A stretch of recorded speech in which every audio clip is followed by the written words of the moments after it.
This is breaking news. The information I'm about to provide is preliminary and it is, of course, subject to change. At approximately 10:15 this morning, a heartbreaking call came into 911 for an assault in progress.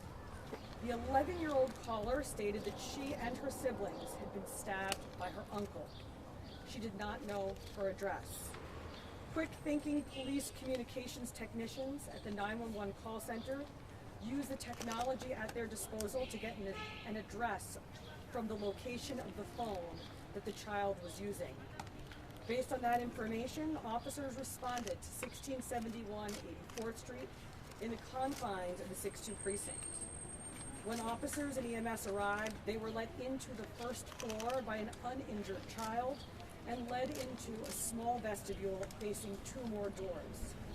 At that point, they heard screams coming from behind the door to their left and immediately began forcing their way to the apartment, kicking down the door. Once they entered, they encountered a man standing near the entrance holding a large meat cleaver covered in blood, and they could see blood on the floor and the walls of the home. The officers ordered the man to drop the weapon several times. He refused and advanced towards them. 2 officers discharged their firearms, firing 7 total rounds between them and striking the subject, ending the threat. This encounter is captured on body-worn camera video. Inside the apartment, officers found 4 female victims aged 16, 13, 11, and 8. All had serious slash and stab wounds, and responding officers and EMS provided emergency medical care on scene before the victims were removed to Maimonides Hospital.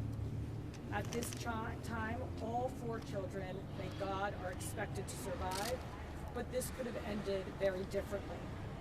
Officers and EMS arrived at the door within minutes of receiving the 911 call. Their fast, decisive action, pinpointing the location and taking down the door absolutely saved the lives of these young girls, and I was proud to tell them as much. Seconds matter in these situations, especially when dealing with multiple stab wounds, and our officers did not hesitate for a moment. I also want to speak of the heroics of the children involved. The 11-year-old 911 caller, who herself was a victim, hid in a room to call the police, and a young, uninjured boy ran in to alert a neighbor.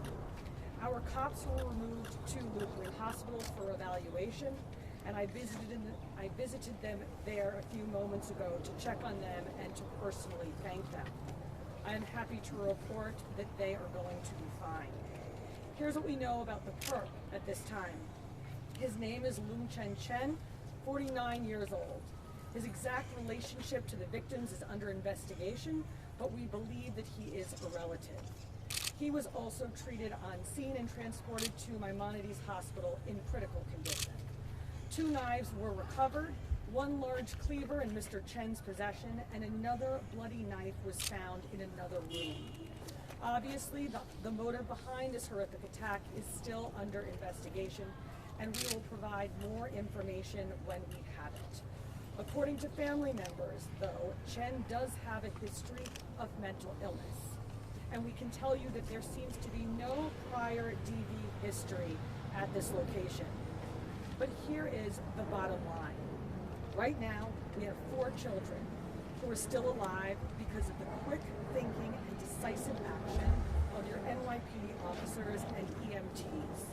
I want to thank and commend all involved: responding officers, EMS, the 911 call center personnel, hospital staff, and everyone who worked together to save these girls' lives.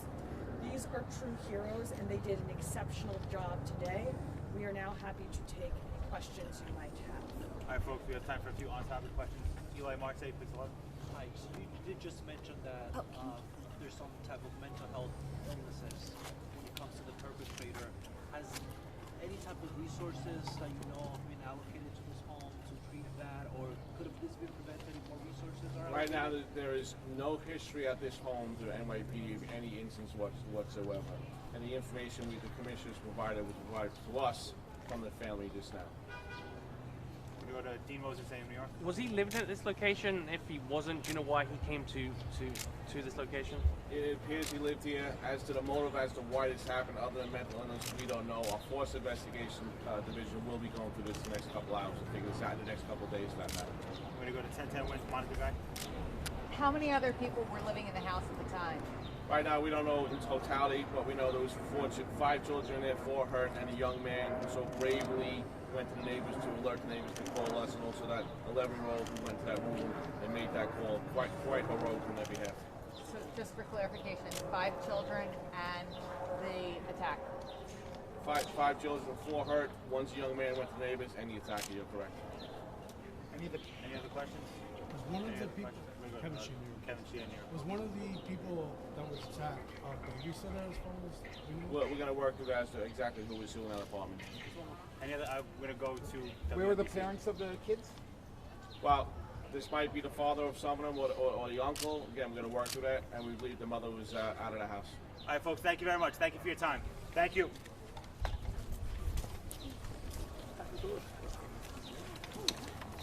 The photos of the knives will be on NYPD News, but if you would like a shot of it, we'll go one by one. This has been breaking news.